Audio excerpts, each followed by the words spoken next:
second time I read the wrong thing. All right, take number 3. We got this. Welcome to 99% Geek Presents, a weekly geeky blog. I'm your host and writer behind 99geek.ca, Andrew Geczy. As primarily a fiction writer, releasing chapters of my books in weekly chunks on my Patreon, like episodes of TV shows when I'm not trying to make ends meet in what feels like a poverty nightmare. I wanted my brand, 99% Geek, to offer more than just my writing, pulling from my many interests and passions. I don't have much to offer in the way of talent besides my writing, but I'm passionate about pop culture and try to keep myself as up to date on politics, science, and art as I can. Being a huge TV nerd, I run down the best shows of the week, go over all the major news headlines for people who have maybe gotten too tired to follow regular news, breaking it down and explaining it for people who might feel unable to follow along. And before anything else, I spotlight something cool and geeky for the week. Remember, you can follow along by going to patreon.com/99geek. This is Geekly Weekly number 98 for the week of Saturday, May 15th. And this week's highlight is Grand Theft Auto 5. I was struggling with what to make the highlight this week. We've done a lot, and I don't like to repeat myself too much, but I don't think I've ever talked here about Grand Theft Auto, and seeing how amazing it runs on my Xbox Series X now seemed as good a time as any. For people who have already played the GTA franchise to death, you can skip this, but if you've never touched a GTA game, I'm assuming you just think the game isn't for you. I don't think that's true, but I understand your hesitancy. You probably see GTA 5 like that game for trolls or hardcore losers that you don't want to associate with. After all, it glorifies violence and crime, right? I would argue that it's a parody of those kinds of people, a parody of that kind of toxicity, in such the same way that the Colbert Report was a parody of conservatives that conservatives could also watch and enjoy. People who just want to cause mayhem and carnage will find what they are looking for in the game, but there are depths to the game a lot of people might not even see. But it's there, and it's worth checking out, and it's free on Game Pass. The campaign is an experience and worth your time on its own, but the online component is a whole thing in itself. While it started out with just a bunch of different death matches and races and parachute jumps around the open world map, and letting you buy apartments and things and cars, over the years it's been out, 8 or 9 now, they've kept adding more and more content. It's not bursting with hundreds and... It's now bursting. I hate when one letter can change the whole meaning of a sentence. It's now bursting with hundreds and hundreds of hours of content at this point. If you're just looking for like that one game to end all games, this game is certainly a contender. The variety of options, both killing and non-killing, with a variety of options, both killing and not killing. Like, you don't have to, if you hate killing things and you're like, this game's not for me, you'd be surprised how much in the game has nothing to do with killing anyone at all. Especially in the online component.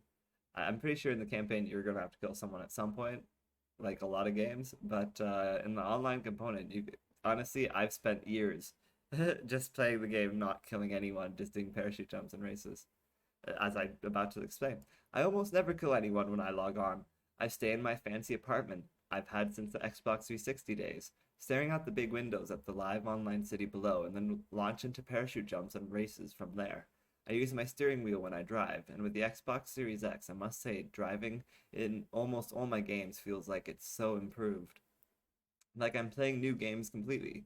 For so long, I've just been used to having to overcompensate for frame rate spikes, constantly getting stutters and hang-ups, and just dealing with the subsequent crashes, blaming myself. Maybe I'm just a bad driver. But now on Xbox Series X, driving in every game is silky smooth like butter. Too bad it doesn't fix the load times though. It can all be very overwhelming, so much so that I go into the online and feel like I don't know where to start or what to do, which is why I usually just fall back on what I'm comfortable with, the parachute jumps, which are so pretty and chill, and races, which are fun and sometimes wacky. But looking into those, for instance, every parachute jump listed has a check mark beside it, so I've jumped every parachute jump. There's this like that for races, the jobs. As someone who has been feeling overwhelmed, I think working off these lists might help me clear the map bit by bit. Like if you go into start and then like go into jobs and you can see like all the different lists of like what you've done and not done. Because if you ignore that, if you just log on, you are welcome to you're very likely to feel overwhelmed with hundreds of icons on your map, random people constantly calling you with mission offers, and you don't know where to go, what to do, where to start. As someone with OCD, it can be very, very overwhelming. But as I said, I think there are systems to help organize it all. I was just ignoring them. Also, if you don't have OCD, I imagine all of this would be a non-issue, and GTA Online would be nothing but a blast. You can even play things like golf, tennis, casino games, and they all play as good as any dedicated video game that I know. The scope of GTA and the likely continued scope in regards to the rumors of GTA 6, I think Rockstar wants to make it clear to people that it is never a bad time to join the Grand Theft Auto bandwagon. In fact, it's only ever a better and better idea. Out once more on Game Pass, but also on PlayStation and PC. Watch out for hackers on PC, but also there are PC mods and special mod servers for role playing that is apparently very popular and a whole thing in itself. I'm gonna let you look up if you want to. Um, but that's an experience that's out there. Moving on to the Geekly Weekly TV rankings. This is where we rank all the shows I watch, so you can know how best to use your TV watching time. Starting at the bottom. Remember that you can get my instant reactions to these shows and more by following me at Andrew Geczy on Twitter. But starting at the bottom with number 14, there are 14 shows on the list this week. Starting at the bottom, it is The Flash with 2 stars. I was particularly bored this week from The Flash, both its A story and B story. I can't get over how little the showrunner seems to understand why people tune into the show. I'm pretty sure Barry Allen wasn't the Flash once. And even when he is the Flash this season, he talks through his issues or he loses. I was so bored this week it hurt. There's no interesting action or anything cool happening ever. I kept getting distracted by random aside thoughts, and my phone that it took 2 weeks, not 2 hours. It took 2 hours to finish. Oh, and Cisco is trying to leave the show again for the 7th time. You'd think he'd accept not wanting to leave after trying for like 4 seasons in a row. It's hard for me to come up with positives. Some of the special effects were alright, I guess. Wells was there for a bit. That's about it. Number 13 on the list, Saturday Night Live with 2.5 stars. It wasn't necessarily as bad as I was hyping it up to be, but I never thought he being Elon Musk, wouldn't be able to charm me. I mean, that's kind of what he does. He charms people and then gets away with shit. That's like his job. Still, I appreciated in the monologue how he leaned into his flaws. It was much better than the finale sketch of the night where they just laughed about all the shitty shit he's done, like it doesn't matter. You're right, I was against masks for a while, but now I think they work. Well, then why did you say before, with complete fucking conviction, like you knew what you were talking about, that they don't? When you say shit like that, that has that kind of effect on others or consequences, and people aren't going to forget. It's frustrating, and I saw a lot of people on Twitter who were frustrated and didn't want to even watch the episode because they just can't stand him. But there were other sketches that were a lot of fun, like the Chad sketch and the Mayor of Easttown sketch, which was hilariously accurate. There were some alright sketches like the Awkward Party, which was on the better end of alright, and the Swedish sketch, which was on the more shittier end of alright. And then there were some sketches that were absolutely awful. All in all, it was a very inconsistent and rough night, but with some really strong moments that made me glad I didn't skip it. And that's 13 on the list, but with 2.5 stars, so it like gets to the halfway on the ranking at least. Gets 50%, a 50% ranking. Moving on. Black Lightning also with 2.5 stars. And it's probably the best episode of the season so far, being almost not bad at some points. Tobias really hammed up every scene he was in. Him giving that powers drug to the cop lady was a particular delight of mine.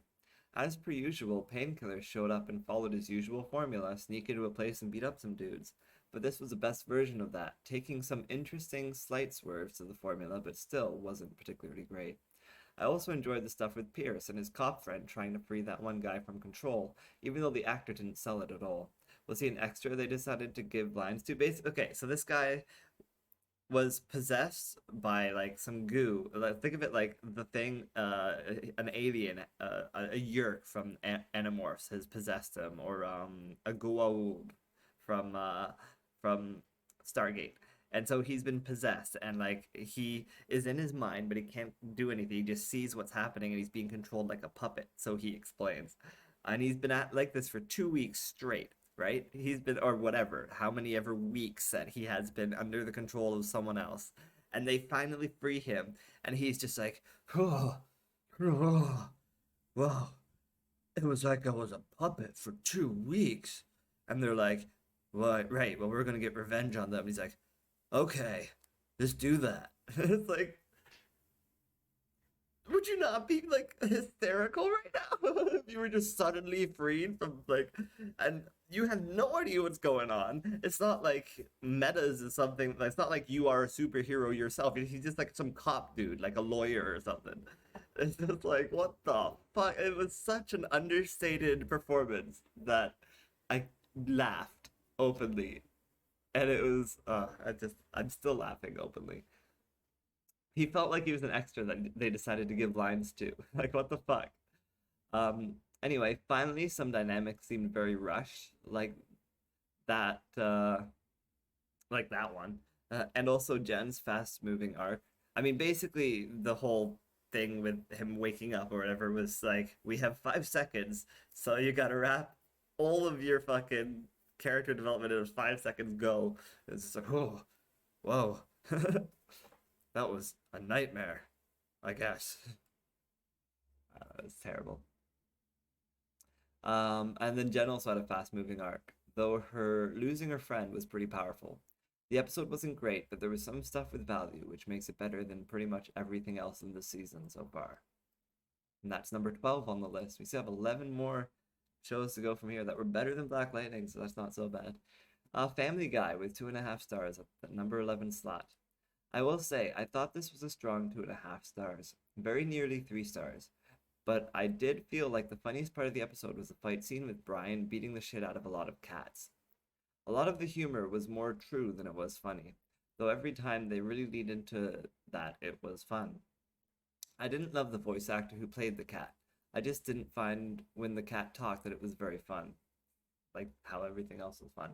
Also, Quagmire, I'm just gonna keep saying fun, fun, fun. Also, Quagmire, fun. With the cat song at the end was very fun. No, whatever.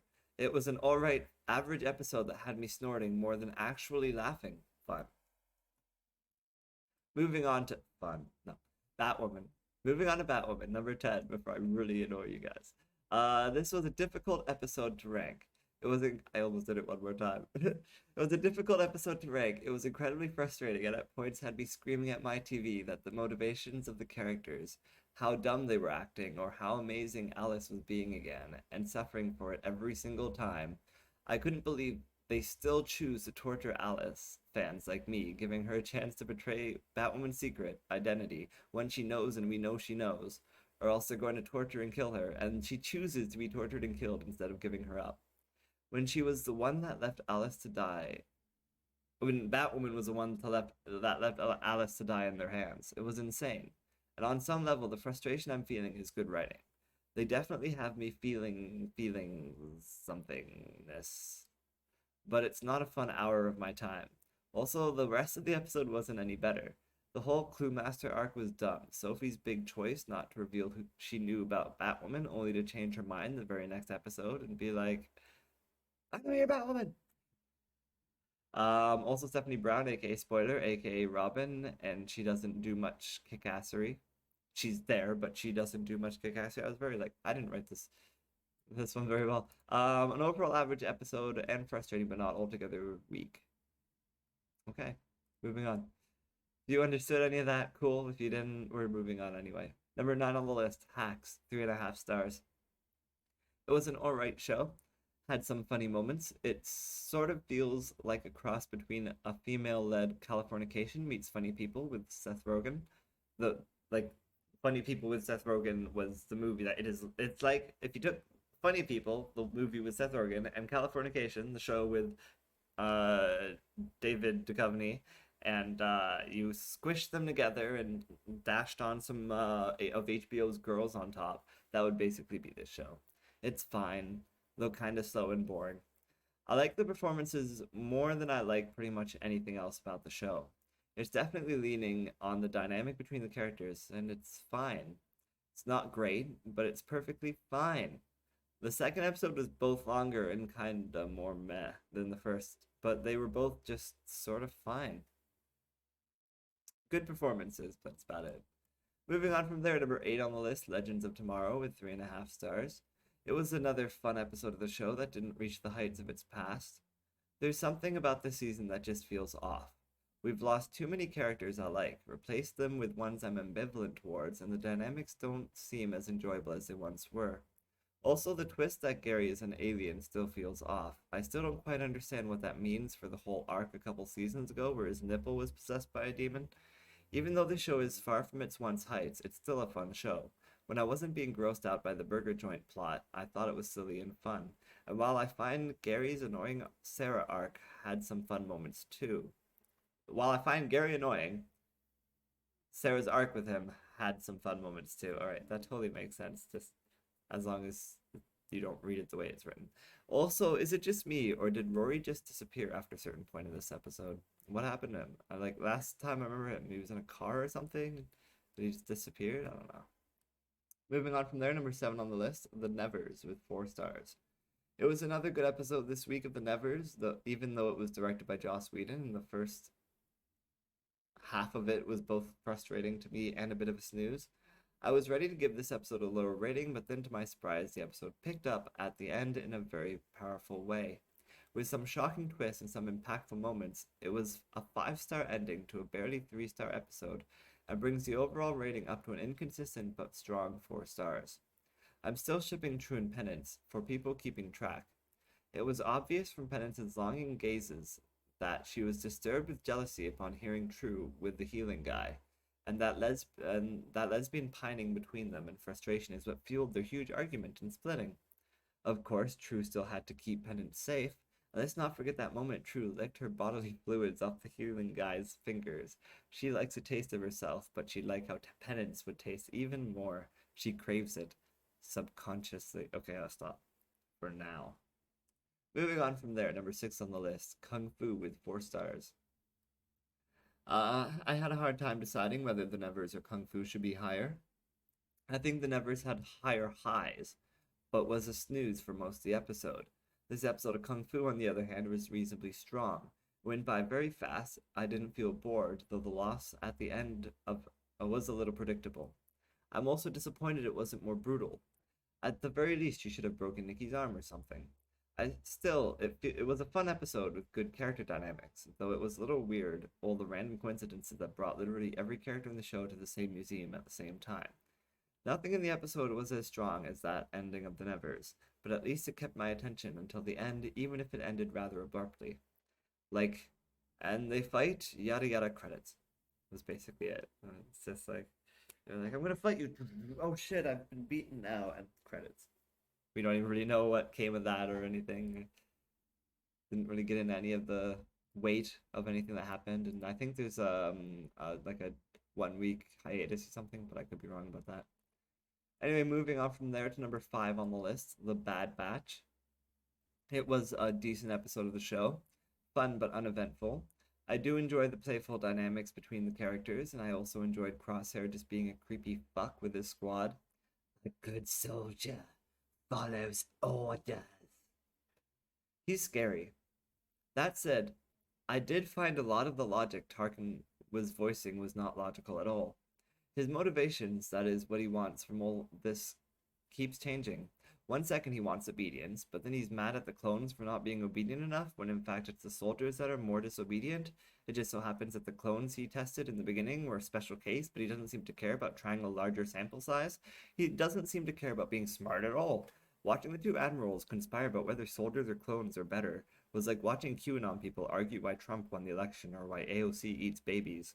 They've thrown any sense of reality or scientific method out the window. It's like toddlers trying to understand what logic is, but they think they got it? They don't. They really, really don't. Moving on from there, number 4 on the list, The Goldbergs with 4 stars. I felt like this was a really strong episode of the show. While the plot wasn't very strong, neither the A or B plot, were still I don't know which was which, there were plenty of funny jokes and silly one-liners that kept me laughing throughout. This was a very quotable episode between the JTP cheering Jeff on for eating mild salsa, it was supposed to be medium spicy, or finding out Beverly makes 6 cakes a day, most of which we never see. Even Murray's limited role in the episode was fun. Also, seeing the guy with the ponytail and his girlfriend Carla again was fun. I love their characters. The prom scene fell apart and it wasn't great, and Jeff's reunion with Erica made the whole break still feel completely pointless and a waste of time, but I felt happy for them. A flawed but feel-good episode of the show. Moving on to the top three. Bum ba dum bum bum bum bum. This top three show has 4 stars, so it was possibly a weaker week. This week had less higher highs than usual. So how we'll put it. But number 3 on the list, The Equalizer, makes a top 3. I don't know if that's ever happened before, but that's exciting. The Equalizer, that's good old Queen Latifah's show. Now she gets to be in the top 3. I'm sure she's super excited for this honor. I'll send her a little trophy, and she'll call the police and tell them that there's someone stalking her, and she's very afraid. I almost gave this 4.5 stars. It was that good. A lot of this episode was told Taken style, with her having to talk through a girl saving herself on the other side of the world with nothing but her phone and satellite data. It was really intense and did a good job of keeping the pace fast. On top of that, at the end when Queen Latifah gets to France herself and kicks all kinds of ass, that was a good time too. I predicted the dad was still alive, but I thought he was going to be evil, so it was still a bit of surprise when it turned out he was fine and just not doing so good. He was fine, but not fine. Sad that he died, though. Finally, Queen Latifah telling at least someone in her family what she does for a living was a long time coming, and it was much needed. That said, the dialogue in the scene itself felt a little clumsy and forced. There were certain other areas where the writing wasn't great, and that's what really cost it that extra half a star it almost got. Also, the satellite coverage looked really off, particularly the heat signatures of people running. Obviously, they thought they could just do it CG, and it turned out they could not. The people chasing her looked like cartoon characters on stilts. Large strides like that might have made sense on flat ground, but they were very specifically running in an uneven forest terrain at one point. Running like that would have been impossible. But that's a nitpick. Even though this show is a procedural, I sometimes wonder if it's less formulaic than other shows on this list. This episode, what does that say? This episode, for this episode, that was definitely true. Moving on to number 2 on the list, Mayor of Easttown, 5 stars, 5 whole stars, beautiful 5 stars. I just kissed my fingers if you're, and I don't know why I did that. There's probably COVID on one of those fingers. And number 2 on the list, Mayor of Easttown, 5 stars. We covered that already. This episode was great, possibly the best episode of the show, even though the big game changer of last episode was practically swept under the rug. Even the mom has the kid, but she brings the kid back in the same night because she's given up already because the kid can't sleep. Well, guess none of the last episode really mattered anymore. Now to have silly fun lesbian drama for a while, knock around the grandma in some physical comedy for a while, American. Where I started a quotation there and then it never ended, and it's like, where do I keep doing the voice? What was the voice? But yeah, the mom.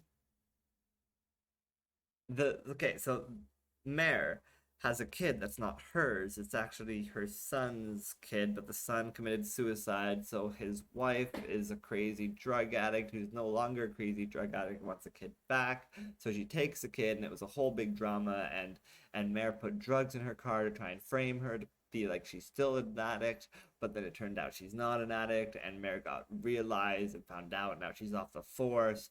But then the drug addict girl was like, the kid's not sleeping, so here, just have the kid back and forget everything that happened for the past 2 episodes that blew up your entire life.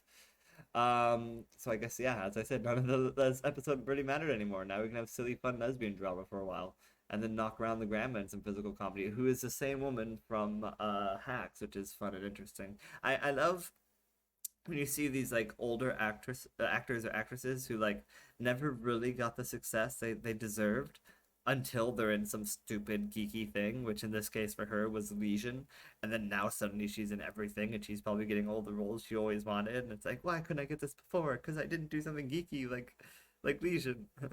You know, it's the same with like Ian McKellen, where it's like, who the fuck's Ian McKellen? I don't know, but then he's Gandalf and Magneto, and suddenly everyone loves him. You know, Patrick Stewart. Who the fuck's Patrick Stewart before he did Dune and Star Trek? Like, and now they're just like beloved. I just think it's fun. That's all. And it must be so weird for them to be like, in the beginning, they're just like, ugh, I'm doing this stupid childish thing and I don't give a shit about it. And I'm so old and I don't care about stupid childish things, and then it becomes a moneymaker and a source of success and fame and notoriety and people recognizing their greatness, and they're like, wow, I suddenly have respect for this thing that I didn't have respect for before. I don't know. I mean, I know that's not necessarily the case with, say, um, Christopher Lee or Ian McKellen, who I believe were geeks uh, to a point. I guess Ian McKellen was more of a drama geek, but I'm sure he, on some level, likes. Anyway, moving on to did we finish with Mayor? We might not be moving on yet. All the stuff with everything was fun enough. And even though the investigation took a backseat, I feel like we got closer to the obvious issue that is the priest person. And then there was a huge reveal at the end. I wonder if there might be two people, the killer and then also a kidnapper, and that they might just be unrelated after all. Moving on, number one, Fear the Walking Dead. 5 stars. It was quite the episode. I bawled my eyes out after that episode. I thought I knew what it was going to be. I really did. I called from the beginning that she was dying from childbirth and tripping balls. That's not to say it wasn't beautiful. But I was a little bored throughout. Never completely bored, like I didn't check out of it like I did other shows. Especially since I was somewhat sad for Grace. I was really sad when we neared the end, but accepting, much like Grace. And then with that final twist at the end, I just started bawling. I was crying just while I was writing this. It was such a left field gut punch after building up that perfect future. The final line felt so fucking perfect for me. She was like, I thought I knew what was going to happen, but it was just a dream. And I was like, oh, it's like story of my life. Story of my fucking life. That's a line to end on. Oh man, what a fucking ending. One of the most powerful endings of the show, even if it was a bit of a trek to get there. Fear the Walking Dead, I think it deserves that first place spot, especially because all the other shows were fine. They're all fine. Mayor of Easttown was fine. What was the one that was fun? I can't even remember anymore. I think it was 11 on the list. Family Guy. So fun. Fun, fun, fun. Marvel's MODOK. Fun. Geekly predictions. New releases people will be talking about around the water cooler over the next week. Starting with Marvel's MODOK. That's it's a cartoon, but it looks almost like it's a robot chicken-esque like action figure sort of thing, but it's telling a like consistent story, not like bits and pieces or whatever. And he's got like a family or whatever. Like he's and the evil villain MODOK, but he has a secret family that he's trying to raise on the side, and it's supposed to be like family comedy or whatever. It looks silly and funny and was more interesting than I was expecting it to be, so I might just check it out. They were actually paying podcasts for ads, and I applied, but I never heard back from them. So it still seems to be the best thing coming to TV though this week. So it's number one on the list. And next on the list is also a cartoon. There just isn't much coming out this week, which is fine because we already have a lot to worry about. If you don't have a lot to worry about, you message me and I will give you something to entertain you. Sirens are my end, by the way. They're coming for me. Weird. So Jurassic World. Camp Cretaceous is starting at season 3 on Netflix on Friday. I guess it's releasing the whole season as they usually do on Netflix. Drives me crazy. I watched the trailer for that and I was like, looks like a show I'd probably have watched if it had released normally like a normal show does, but no. Netflix has their own way of doing things. So whatever. If you have time, you could always try and watch Jurassic World Camp Cretaceous. I think I spelled that wrong, but I will. Basically about kids stuck on an island, I guess. Like if you took Lord of the Flies and then you took Jurassic World and you squished them together in like a hamburger and then you ate it and you pooped it out and you smeared that shit all over your body. That would be Jurassic World Camp Cretaceous season 3 coming to Netflix this Friday. Number 3 on the list, Days Gone on PC comes out on Tuesday, and Rust on Xbox and PlayStation comes out on Friday. I've kind of stuck those two together because both of those games are games that already existed. Rust is a very popular PC game. I believe Days Gone is a very popular PlayStation game. It's either that's a very popular console game in any case. So and it's interesting that now those games are swapping marketplaces to hang out in each other's little zones.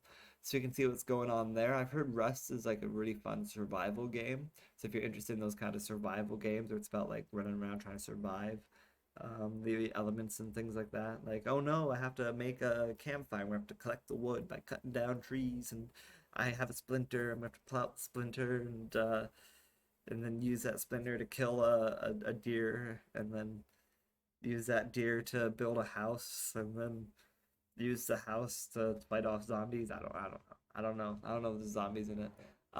Anyway, but you could look up either of those games, and I'm sure they're very interesting. Moving on to the honorable mentions, that is, things that don't make this list, like continuing shows of quality or nonfiction content. The MTV Movie and TV Awards air on Sunday. They're hosted by Leslie Jones, which is a good choice. It doesn't change the fact that this show, like the Oscars, is past its relevancy. They are also doing a reality TV version on Monday, which sounds like my nightmare. Superman and Lois returns to CW on Tuesday. Also, apparently on an Adventure Time special is coming to HBO Max. I know nothing about it. I'm quite behind. I'm still on season 1, so don't spoil it for me. Army of the Dead apparently was only available in theaters in some special source, Cinemax or something. I don't think it's Cinemax. I think that's something else completely. But it will now be available to all on Netflix this coming Friday, I guess. So you can look forward to that.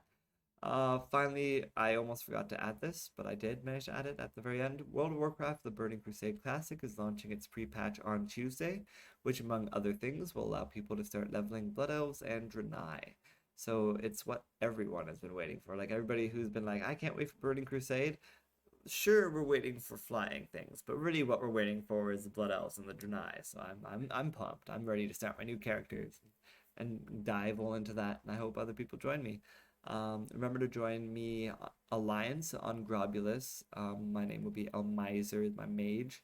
Or on Mankrik Horde, I'm going to be making a blood elf named Aldon. So I hope to see you at one of those two places.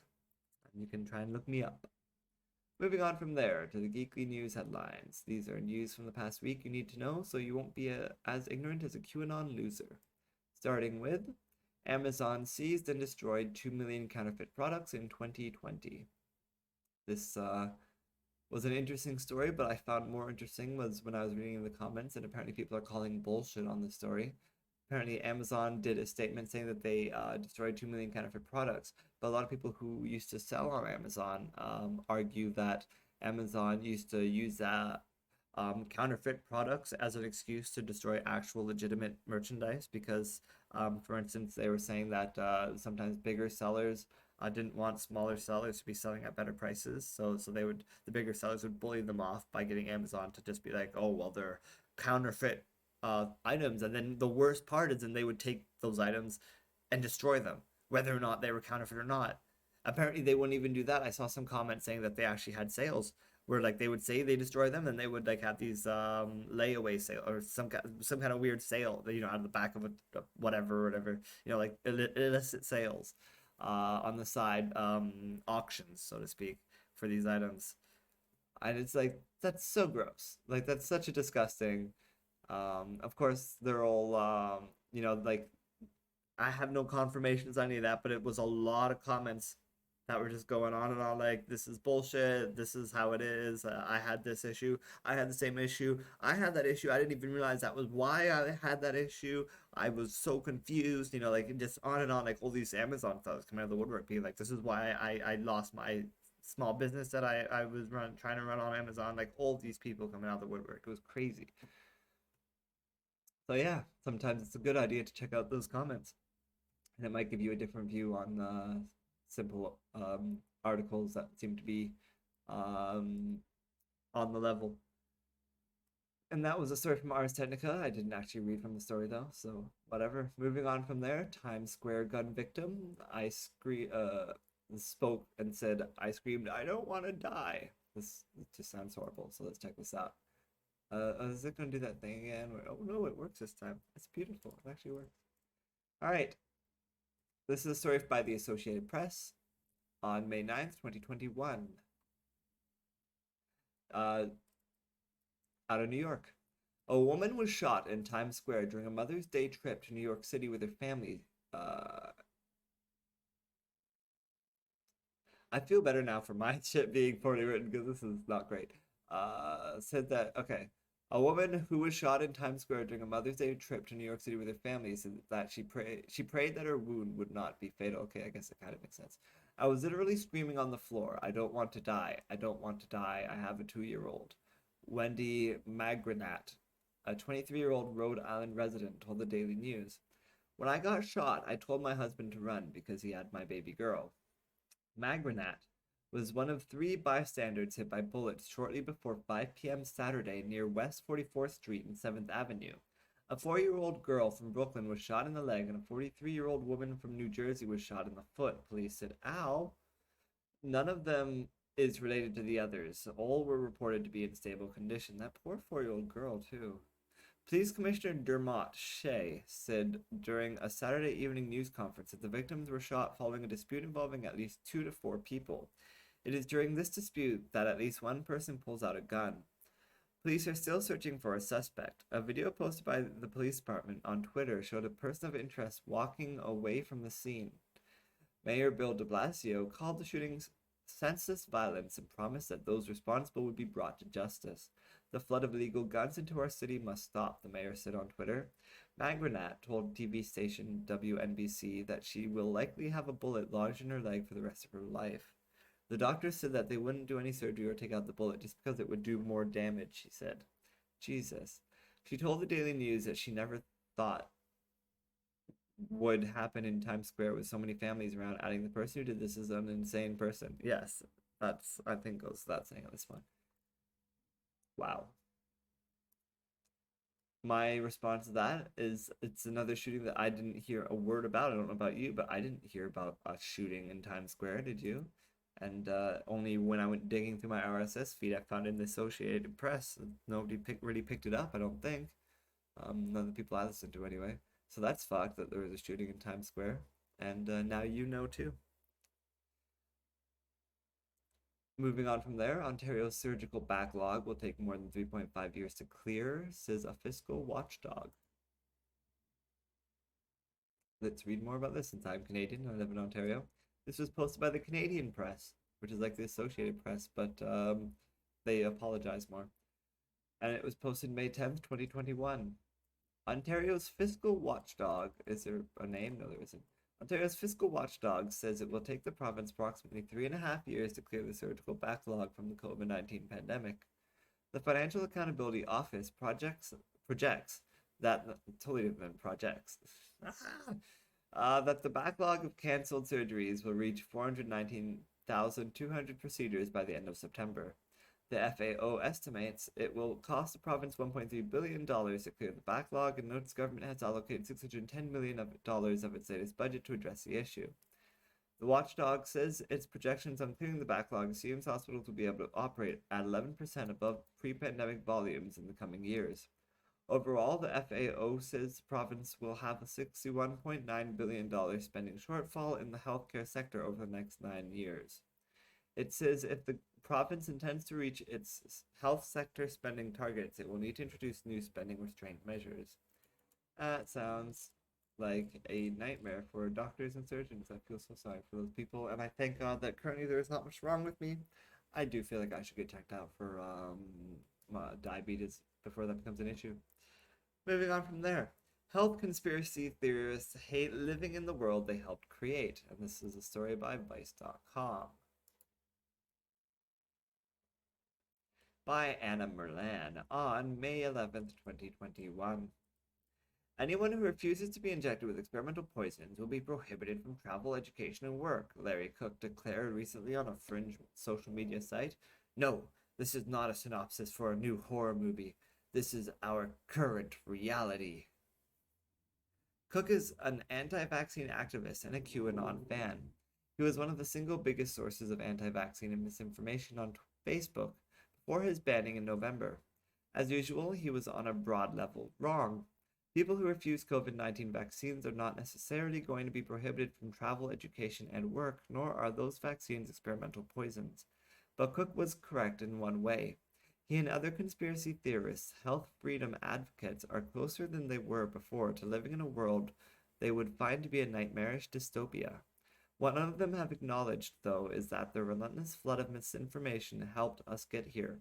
By fighting the most common sense public health measures at every turn, the health conspiracy theorists helped create a climate where more restrictive ones are looking more and more necessary. For years, Cook and a host of other people who make a living selling vaccine skepticism, snake oil, and a heaping dose of anti-government suspicion have traded on the idea that someday vaccines will be mandatory and the government will track citizens or control our entry into public spaces. Today, as the country and the world continue to try to get control of the coronavirus pandemic, some of those ideas are being discussed, albeit not quite in the nightmarish ways the health conspiracy theorists envisioned. Vaccine passports will not be introduced on a federal level. New York is so far the only state to introduce a standardized proof of vaccination, the Excelsior Pass, which will be used to gain entry into places like Madison Square Gardens, though more states may follow suit. While they haven't yet, businesses like airlines and schools could very much decide to require proof of vaccination. The Supreme Court ruled on Jacobson versus Massachusetts in 1905 that states can enforce mandatory vaccination laws, and many countries are only reopening to American travelers if they're fully vaccinated.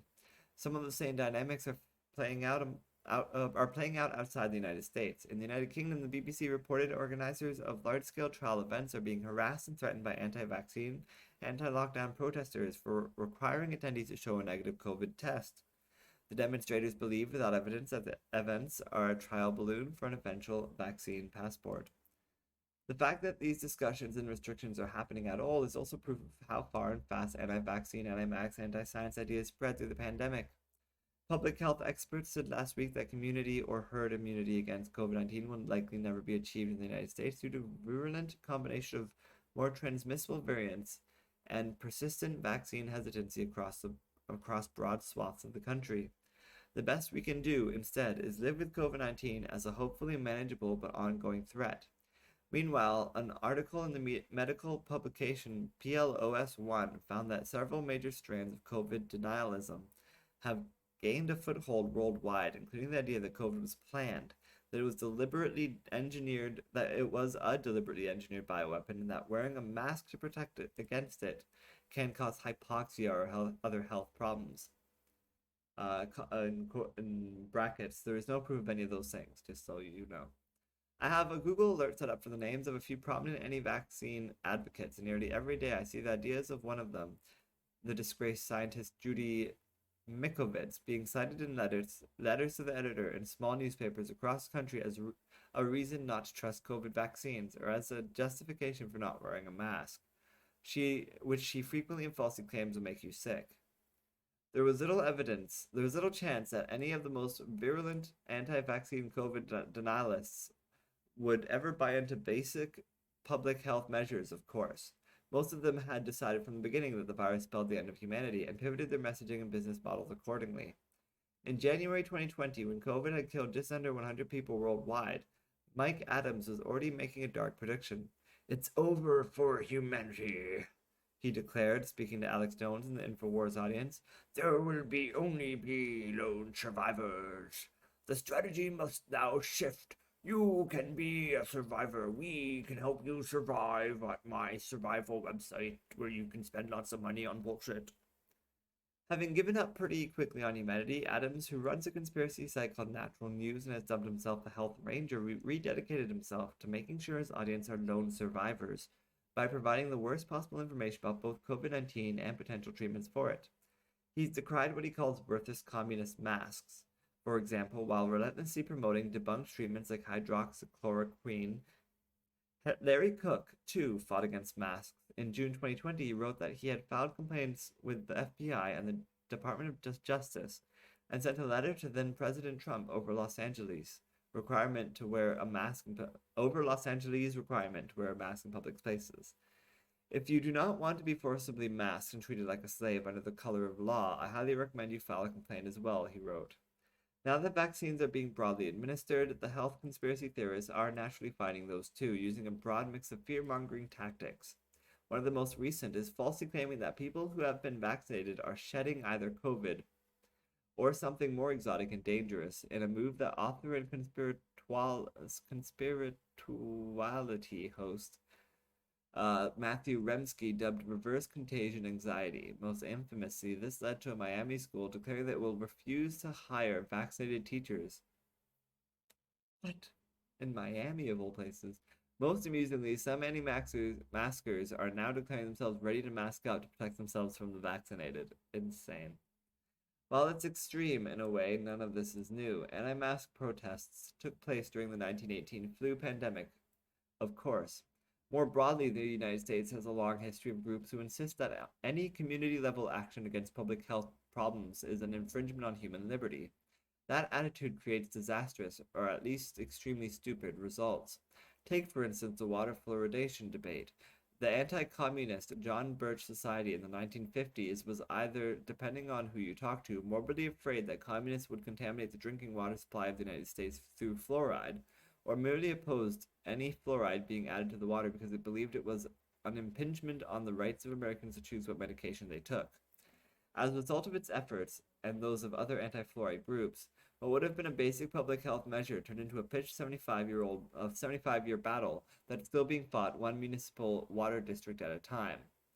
For what it's worth, the John Birch Society denies today that it ever opposed fluoridation on communist mind control grounds, writing on its website, while the JBS doesn't agree with water fluoridation because it is a form of government mass medication of citizens in violation of their individual rights to choose which medicines they ingest.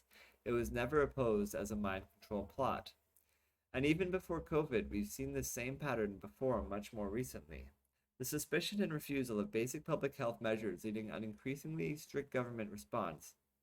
I think that's supposed to be leading to an increasingly strict government response, thus heightening the original underlying suspicion. In 2018-2019, two severe measles outbreaks among New York's Orthodox Jewish communities, one in Brooklyn and one in Rockland County in upstate New York, led to a series of increasingly heightened government actions. But public health officials are battling against a disinformation campaign by Orthodox anti-vaccine activists. And when measles continued to spread, unvaccinated children were briefly banned from being in public in Rockland County, March 2019. That's 2019. The ban was overturned by the New York State Supreme Court, but by then bigger anti-vaccine activists had alighted on the state's Orthodox community.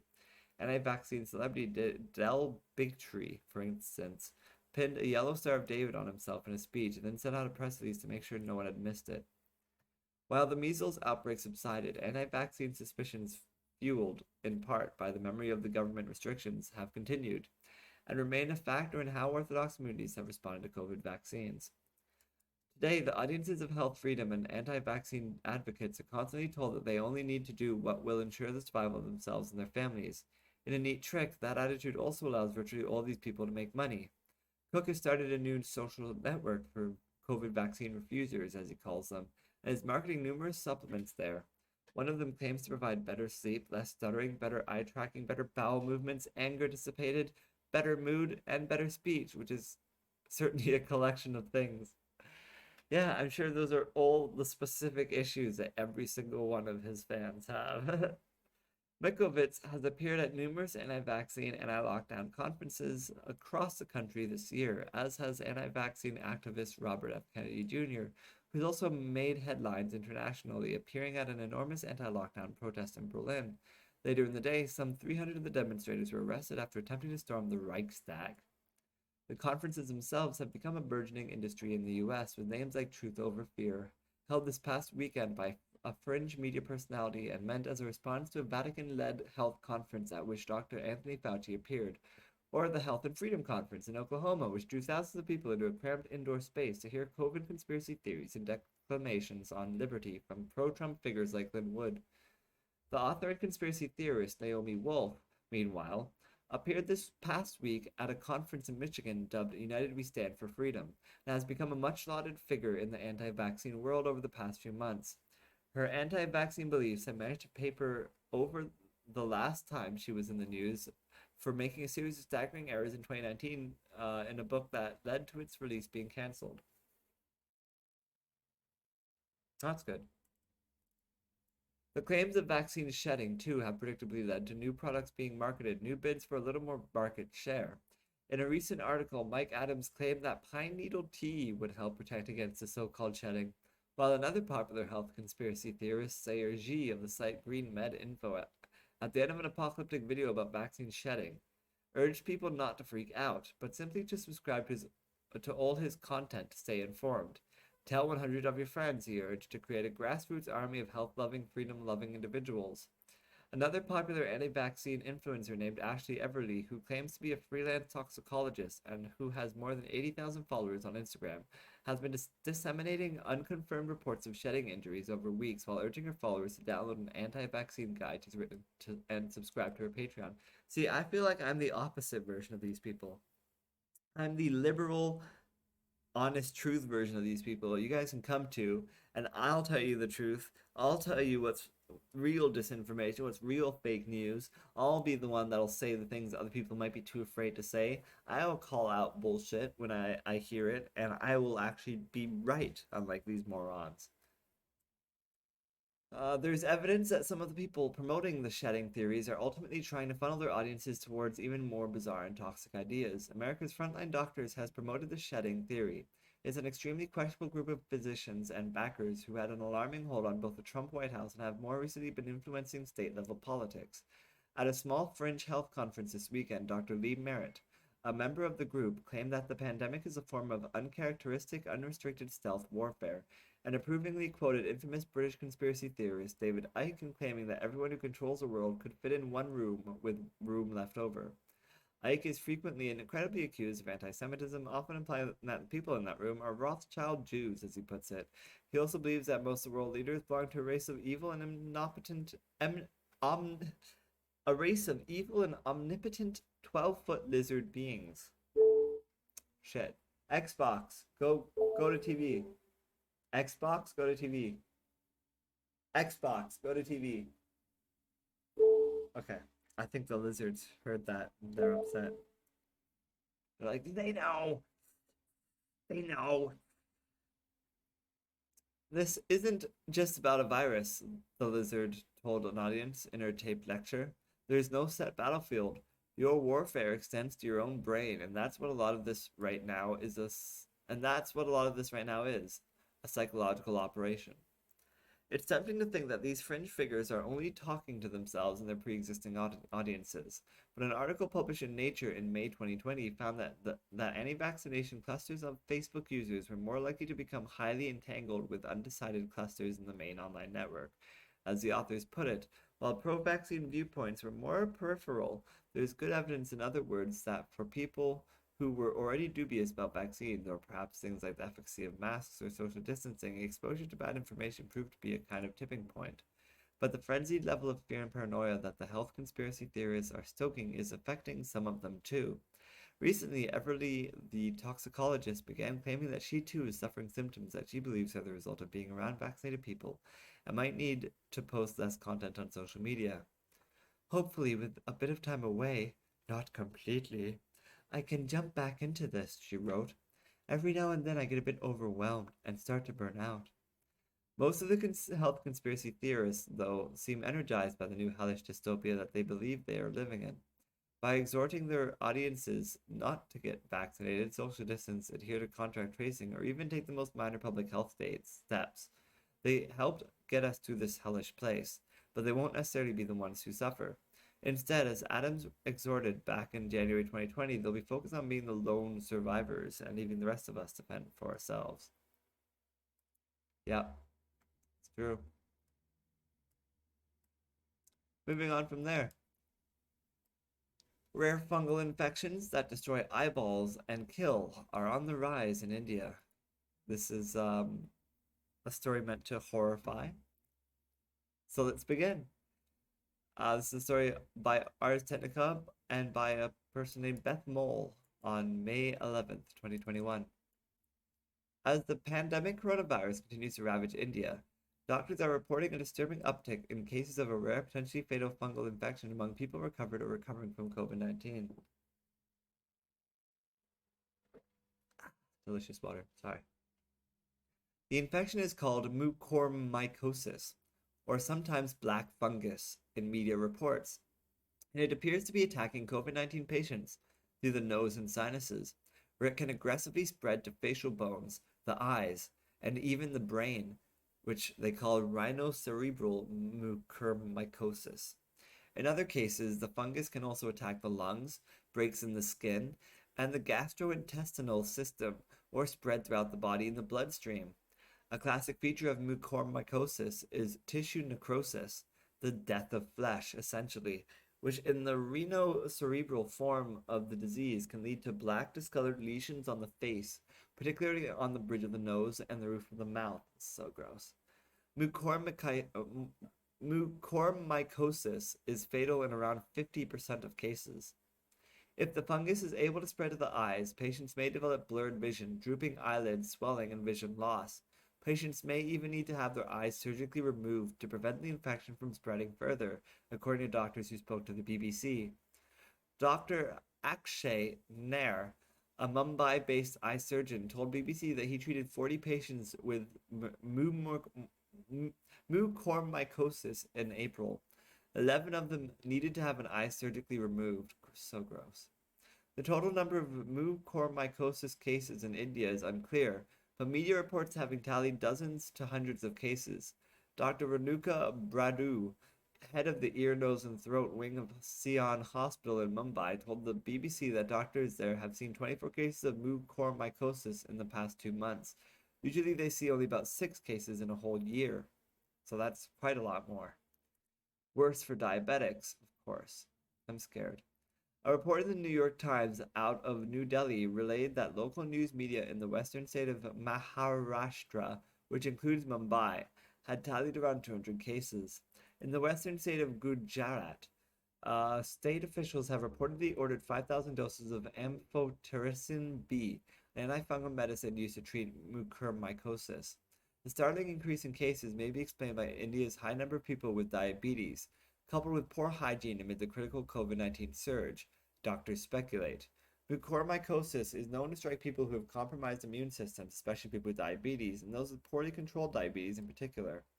Not only does diabetes dampen immune responses, welcoming invasive fungi, it also provides a comfortable environment for the infections. Mucormycosis is caused by mucormycetes, a ubiquitous group of molds that live in soil and decay in organic matter, like wood, leaves, and compost. These molds love iron-rich acidic environments. Diabetic ketoacidosis, a complication of diabetes that causes the blood to become acidic, is a key risk factor for developing mucormycosis. A literature review published in the New England Journal of Medicine in 1999 estimated that 50% of all cases of rhinocerebral mucormycosis occur in people with diabetes. Also, the idea of blood becoming acidic is really gross. Like, India doesn't have it. Nope, I wasn't talking to you, Xbox. Why? I didn't even say words. Xbox, go to TV. Xbox, go to TV. Nope, not what I said. Xbox, go to TV. Thank you. We're good. We're all good here. India doesn't have exceptionally high rates of diabetes compared with other countries, but because of its population of over 1.36 billion people, the country has one of the highest raw totals of diabetes cases in the world, estimated to be around 77 million people, second only to China. And me, so I don't know why I'm judging them. I'm not judging them.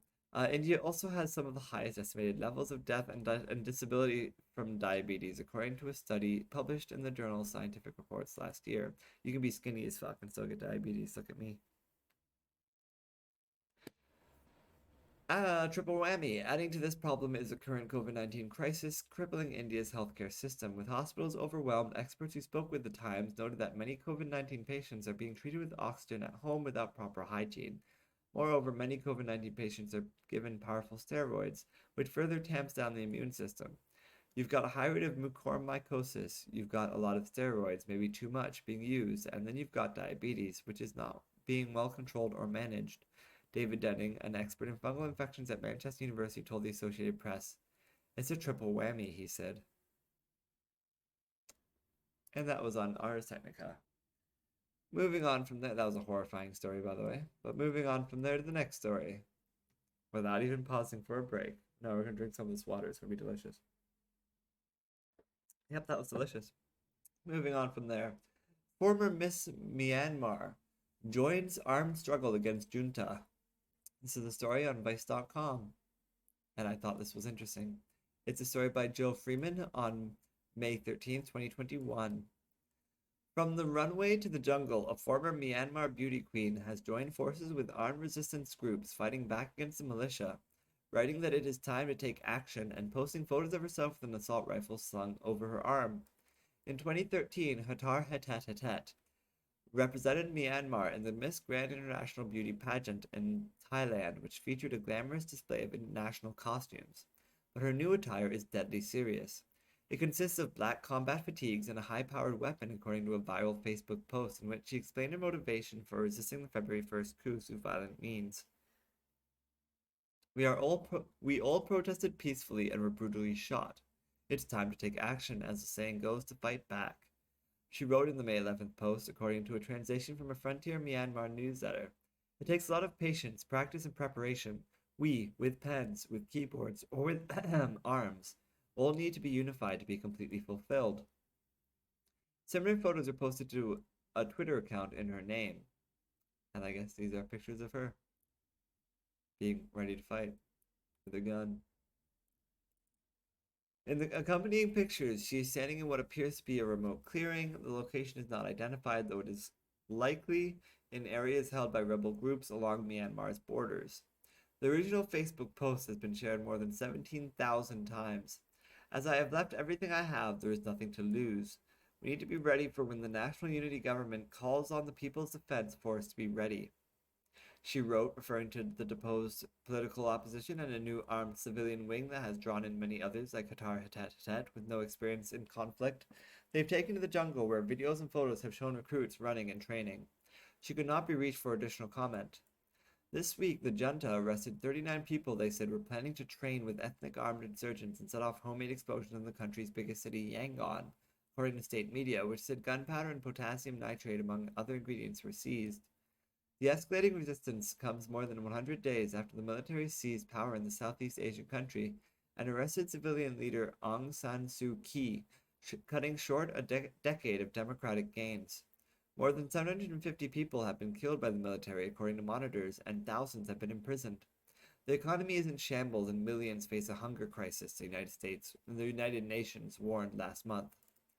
So far, the military, led by coup mastermind Min Aung Hlaing, has shown no willingness to back down despite widespread resistance from broad segments of the population, including entertainers, poets, doctors, and activists, who have helped organize strikes and boycotts. The cause has also been a rare source of unity among many of Myanmar's ethnic minority groups, and diplomats abroad have come out in opposition to the junta. Hatar Hetat Hetat is not the first beauty pageant contestant from the country to publicly oppose the coup.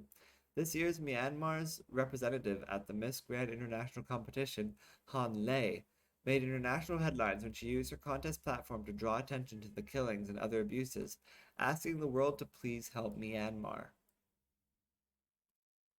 I thought that was interesting and is not getting enough coverage, all the crazy shit that keeps happening there and continues to happen.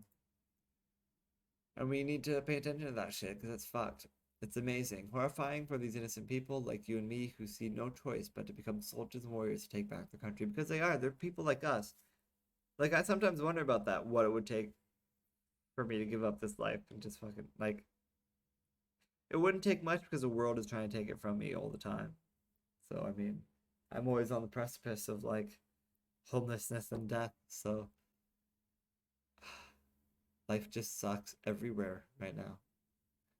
Moving on, Marjorie Taylor Greene went on a rampage against Alexandria Ocasio-Cortez. We have another story about her a little later, but we'll see how far we can go into this one first. Is it a long story? Not that long. This is a story by Paul Bless on May 13th, 2021. Marjorie Taylor Greene pulled one of her oldest tricks on Democratic Representative Alexandria Ocasio-Cortez Wednesday, publicly heckling prominent liberals she doesn't like. As a result, AOC is calling for House leadership to take real steps to make Congress a safe, civil place for all members and staff. I agree. The incident happened Wednesday in full view of Washington Post reporters. The impetus was another demand from Green, a member of one of the most public-facing deliberative bodies on the planet, that Ocasio-Cortez debated on the merits of the Green New Deal, a broad package of programs that aim to combat climate change and reorganize the economy in a more equitable fashion. Green reportedly yelled, "Hey, Alexandria!" at Ocasio-Cortez twice, but when the second-term Democrat tried to ignore Green, Green walked faster and began yelling at Ocasio-Cortez that she was a radical socialist, and asking why she supports Black Lives Matter and Antifa, and falsely claimed they were terrorist groups. Meanwhile, Ocasio-Cortez has never professed support for Antifa, a non-centralized group of anti-fascist activists, who, by the way, I do profess support for Antifa. I support Antifa 100%, and I call QAnon a terrorist organization. You don't care about the American people. Why do you support terrorists and Antifa? Green reportedly shouted at Ocasio-Cortez. The only person supporting terrorists here are you, Mrs. Green. Afterward, Green told reporters that Ocasio-Cortez was a chicken. "These members are cowards," Green said. "They need to defend their legislation to the people. That's pathetic." Ocasio-Cortez didn't acknowledge Green, except to turn around at one point and throw her hands in the air in an exasperated motion, according to the Washington Post. But afterward, her office told the Post that the incident shows a need to make sure Congress is a safe work environment. Representative Green tried to begin an argument with Congresswoman Ocasio-Cortez, and when Representative Ocasio-Cortez tried to walk away, Congresswoman Green began screaming, calling Representative Ocasio-Cortez a terrorist sympathizer. Ocasio-Cortez's spokeswoman Lauren Hitt told the Post in a statement, "We hope leadership and sergeant-at-arms will take real steps to make Congress safe, civil place for all members and staff, especially as many offices are discussing reopening," Hitt continued. One member has already been forced to reallocate her office due to Congresswoman Green's attacks. The best sentence is a reference to the last sentence is a reference to Representative Cori Bush, a Ferguson, Missouri activist who won election of the House last November. In January, after Bush demanded that Green put on a mask and Bush said Green and her staff berated me in a hallway, Bush requested a move. Her office was subsequently relocated. In February, Green purposely misgendered the trans child of another office neighbor, Representative Mary Newman, and responded to Newman putting a trans rights flag outside her office by putting a sign up outside her office that said there are two genders, male and female. Green later referenced the incident between herself and Ocasio-Cortez in a Wednesday night tweet, again saying Ocasio-Cortez chickened out of the debate, as well as calling her a hate America terrorist sympathizer, a member of the, quote, jihad squad. Members of Congress do not support terrorism and shouldn't be afraid to debate their legislation.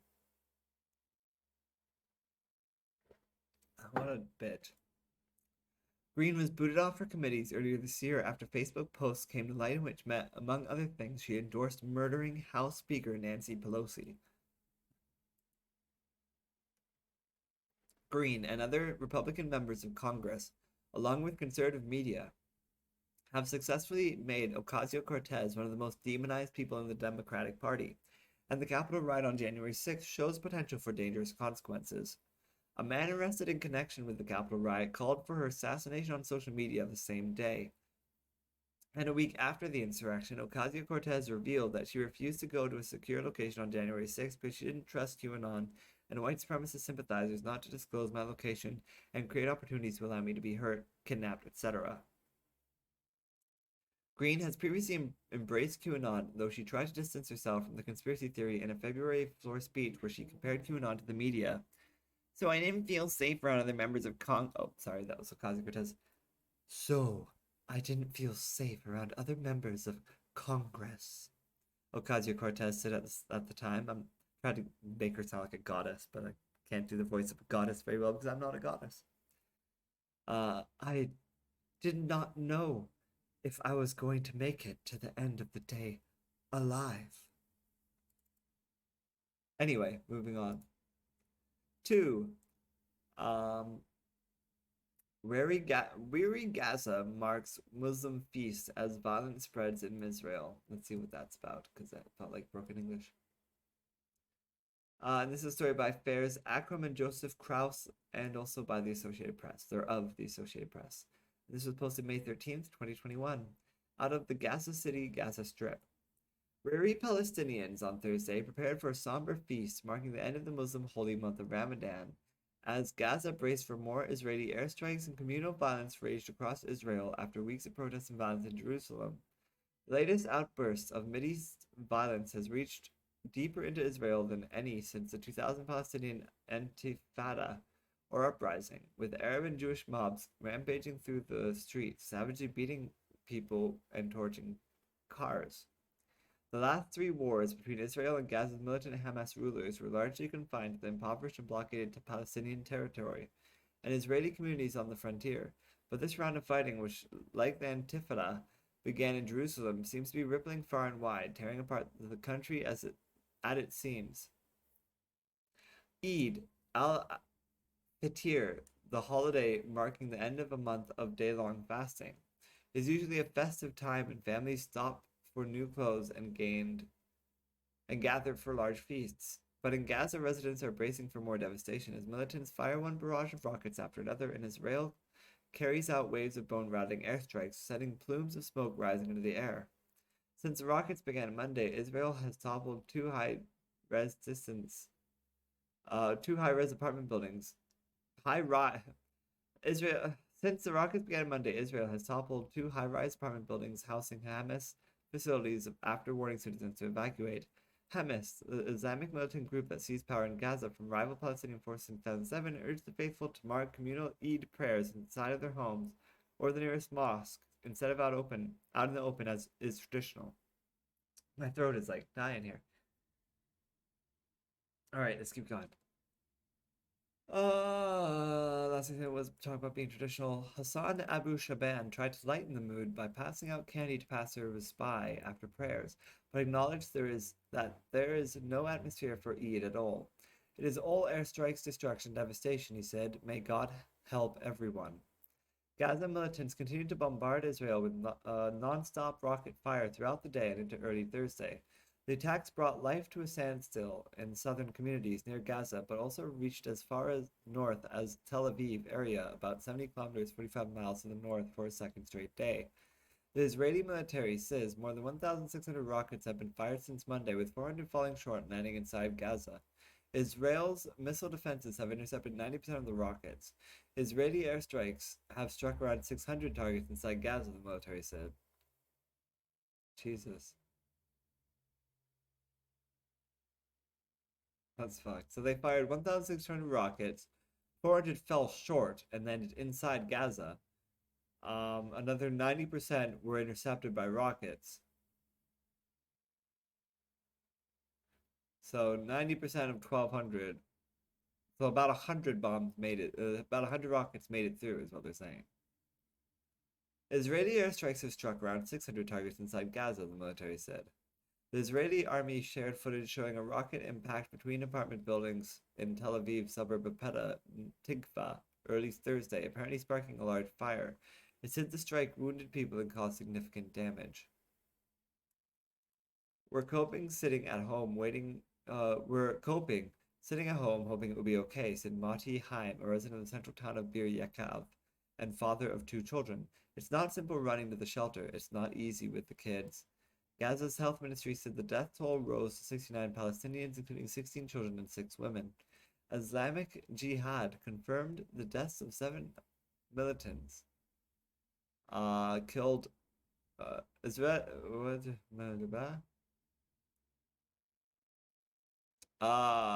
Jihad confirmed the deaths of 7 militants, while Hamas acknowledged that a top commander and several other members were killed. Israel says the number of militants killed is much higher than Hamas has acknowledged. A total of 7 people have been killed in Israel, including 4 people who died on Wednesday. Among them were a soldier killed by an anti-tank missile and a 6-year-old child hit by a rocket attack.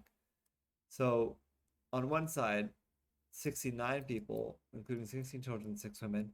On the other side, 7 people, including a 6-year-old child and a soldier. While United Nations and Egyptian officials have said that ceasefire efforts are underway, there were no signs of progress. Israeli television's Channel 12 reported late Wednesday that Prime Minister Benjamin Netanyahu's security cabinet authorized a widening of the offensive. UN Secretary General Antonio Guterres Condemn the indiscriminate launching of missiles. I lost my place again. Did I say okay? UN Secretary General Antonio Guterres condemned the indiscriminate launching of rockets, from civilian areas in Gaza toward Israeli population centers, but he also urged Israel to show maximum restraint. President Joe Biden called Netanyahu to support Israel's right to defend itself, and Secretary of State Antony Blinken said he was sending a senior diplomat to the region to try to calm tensions. The current eruption of violence began a month ago in Jerusalem, where heavy-handed Israeli police tactics during Ramadan and the threatened eviction of dozens of Palestinian families by Jewish settlers ignited protests and clashes with police. A focal point was Al-Aqsa Mosque, built on a hilltop compound that is revered by Jews and Muslims, where police fired tear gas and stun grenades at protesters who threw chairs and stones at them.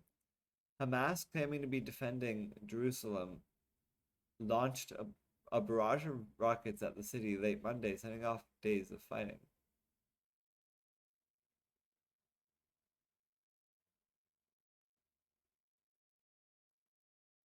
Where are we now? I got distracted with something in my head, and now I've completely lost where we were.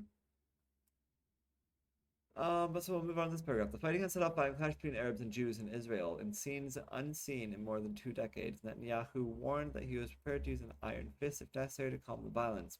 But ugly clashes erupted across country late Wednesday. Jewish and Arab mobs battled into the central city of Lod, the epicenter of the troubles, despite a state of emergency and nighttime curfew. In nearby Bat Yam, a mob of Jewish nationalists attacked an Arab motorist, dragged him from his car, and beat him until he was motionless. In the occupied West Bank, the Israeli military said it thwarted a Palestinian shooting attack that wounded 2 people. The Palestinian Health Ministry said the suspected gunman was killed. No details were immediately available. Still unclear is how the fighting in Gaza will affect Netanyahu's political future. He failed to form a government coalition after inconclusive parliamentary elections in March, and now his political rivals have 3 weeks to try to form one. His rivals have courted a small Islamist Arab party, but the longer the fighting lasts, the more it could hamper their attempts at forming a coalition. So there is crazy, insane shit going on in Gaza and Israel. The fight between them is bullshit. And it's hard to point out who's the one that's wrong, is what a lot of people have been pointing out on the late night shows I've been watching. So that's rough. Moving on from there. Representative Green's combative behavior could spark an ethics review. This is a story by Brian Disco of the Associated Press. Out of Washington. A year before her election to Congress, Marjorie Taylor Greene searched for Representative Alexandria Ocasio-Cortez at her Capitol office, taunting the New York Democrat to get rid of your diaper and talk to the American citizens, as shown in video unearthed by CNN. I am an American citizen. I pay your salary through the taxes that you collect from me through the IRS. Greene says through the mail slot of a locked door. Yeah, but then Marjorie Taylor Greene, then Alexandria Ocasio-Cortez is also being paid salary from your taxes. I am a woman, Greene says. I am a female business owner, and I'm proud to be an American woman, and I do not support your socialist policies. Well, I do support a socialist policy, so get fucked.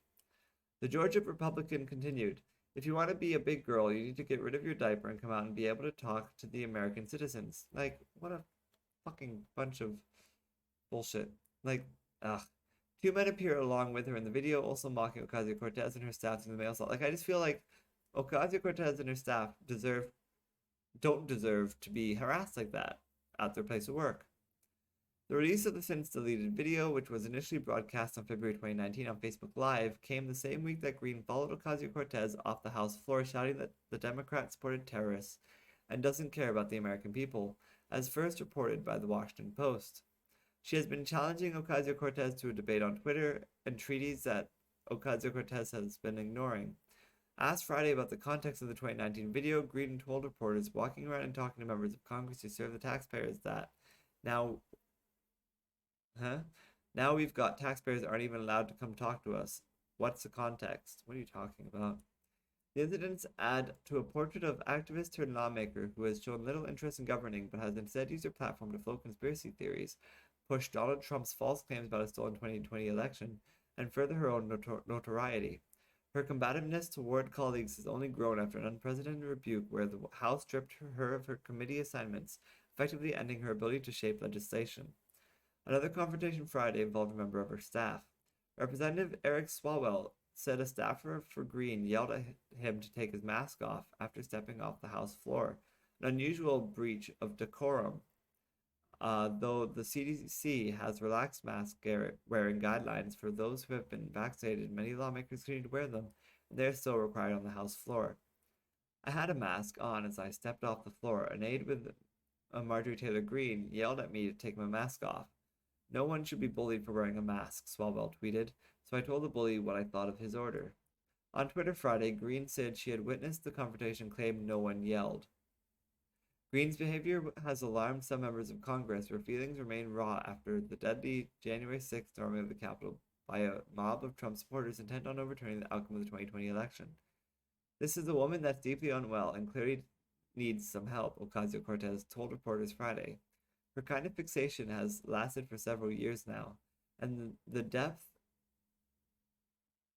of that unwellness has raised concerns for other members as well. House Speaker Nancy Pelosi said Greene's behavior was beyond the pale and raised the possibility of an ethics investigation. I certainly hope so. This is beneath the dignity of a person serving in Congress of the United States and is a cause for trauma and fear among members, especially on the heels of an insurrection, Pelosi said Thursday. Yet so far, Republicans have shown little appetite for punishing Greene. They rallied around her in February after some of her past comments came to light, including her endorsement of calls to assassinate leading Democrats. That left it to Democrats, who were joined by 11 Republicans in voting to strip her of her committee assignments. As a congressional candidate, Greene posted a photo of 22 of herself, with the gun next to images of Ocasio-Cortez and fellow Democratic Representative Ilhan Omar of Minnesota and Rashida Tlaib of Michigan. Before her election, she also supported Facebook posts that advocated violence against Democrats and the FBI. One suggested shooting Pelosi in the head. Water. In response to a post raising the prospect of hanging former President Barack Obama, Greene responded that the stage is being set. Ugh. In one 2018 Facebook post, she thinks that the stage is being set to lynch Barack Obama. What the fuck? In one 2018 Facebook post, she speculated that lasers or blue beams of light controlled by a left-wing cabal tied to a powerful Jewish family could have been responsible for sparking California wildfires. And in February 2019, Greene appeared in another online video filmed at the U.S. Capitol, arguing that Omar and Tlaib weren't really official members of Congress because they didn't take the oath of office on the Bible. Both women are Muslim. What a bitch. Moving on. Israel strike in Gaza destroys building with AP and other members. So another story out of Israel and Gaza. This is the last story of the night.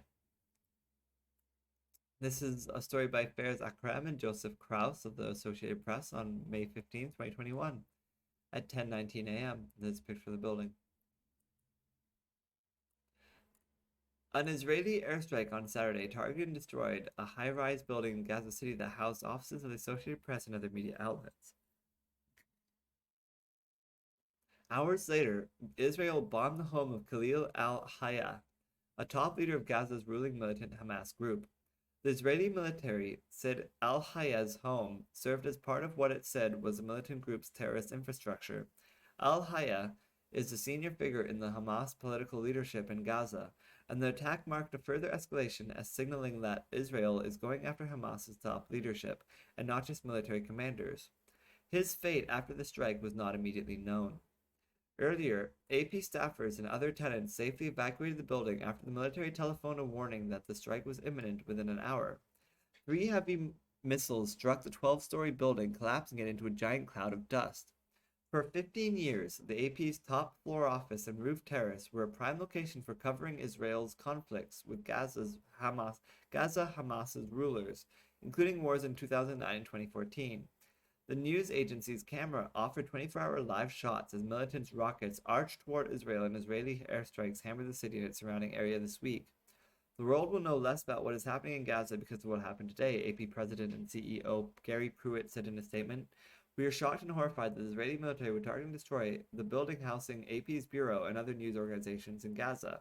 This is an incredibly disturbing development. We narrowly avoided a terrible loss of life, he said, adding that the AP was seeking information from the Israeli government and was engaged with the U.S. State Department to learn more.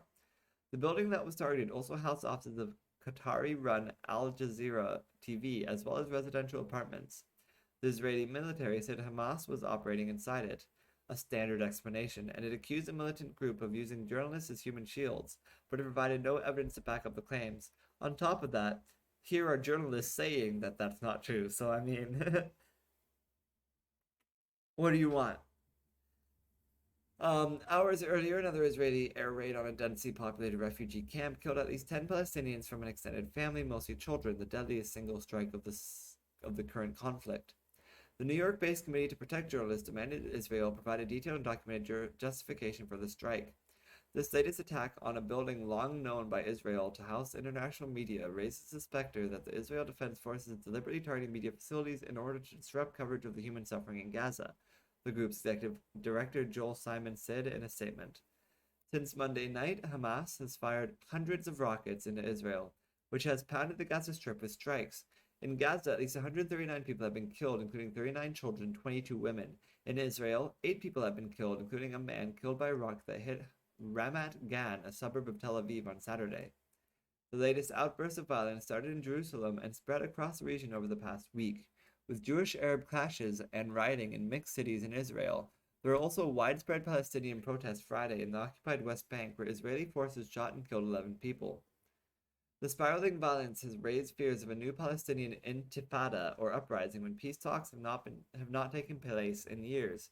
Palestinians on Saturday were marking Nakba, Catastrophe Day, when they commemorate the estimated 700,000 people who were expelled from or fled their homes in what was now Israel during the 1948 war surrounding its creation.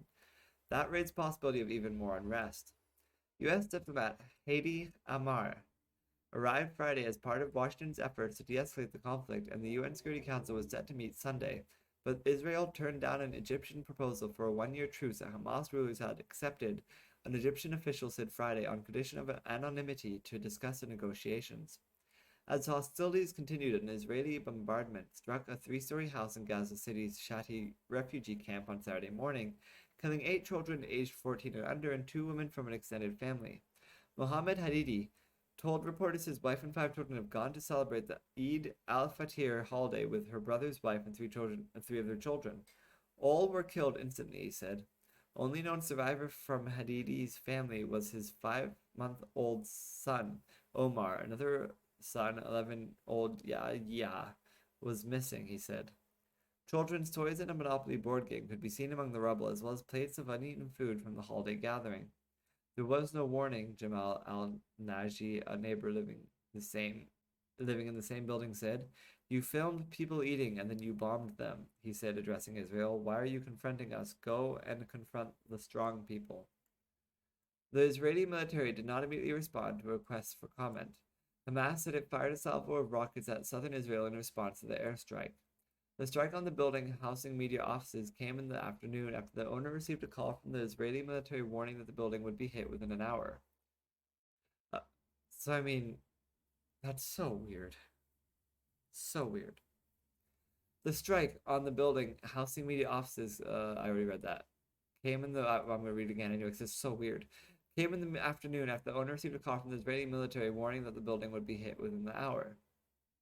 A video broadcast by Al Jazeera showed the building's owner, Jawad Mahdi, like some kind of war this is, where it's like, hey, we're going to blow the shit out of you, so take a step back so we don't actually hurt you or anything. Like, what? Stop throwing the bombs. A video broadcast by Al Jazeera, which I mean, and to Gaza, stop throwing the rockets. Like, it's back and forth. It just never ends. And nobody knows who started it anymore. A video broadcast by Al Jazeera showed the building's owner, because I mean, I think we've gone as far back as the attack on the religious event thing where Israeli stormed them with the police, but I believe that even was in response to something else, and that was even in response to someone else, and that was even in response to something else. It never ends.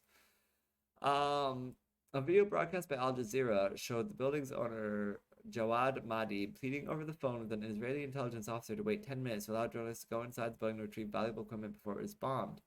All I'm asking is to let 4 people to go inside and get their cameras, he says. We respect your wishes. We will not do it if you don't allow it, but give us 10 minutes. When the officer rejected the request, Mahdi said, You have destroyed our life's work, memories, life. I will hang up. Do what you want. There is a God. Al Jazeera, the news network funded by Qatar's government, broadcasts the airstrikes live as the building collapsed. See, I would argue there is no God, but okay. This channel will not be silenced. Al Jazeera will not be silenced. I don't understand how these people are able to hold on to the religion so tightly when life is so shit around them. I know I've heard like in interviews somebody said that like, well, based on our religion, that means that when we die, we get like all the pain and suffering we felt, we're gonna get that much back for us. We're gonna get paid back for all the shit that we suffer in the normal life. It's like, well, that's a great way to cope with horror and nightmare that is your daily life. Um, but okay. Al Jazeera, the news network funded by Qatar's government, broadcasts airstrikes live as the building collapsed. This channel will not be silenced. Al Jazeera will not be silenced, Hala Mohideen, on-air anchor person for Al Jazeera English said, her voice thick with emotion. We can guarantee you that right now. Later in the day, the White House responded by saying Israel had a paramount responsibility to ensure the safety of journalists covering the spiraling conflict.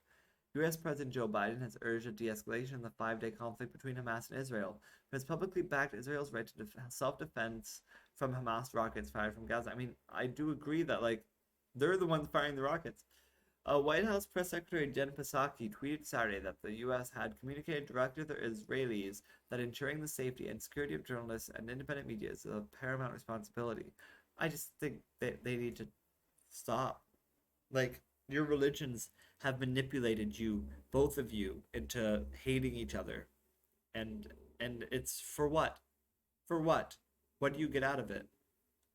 It's just gross and it never ends. And it's all bullshit anyway. All those religions are bullshit. Both of them. All of them.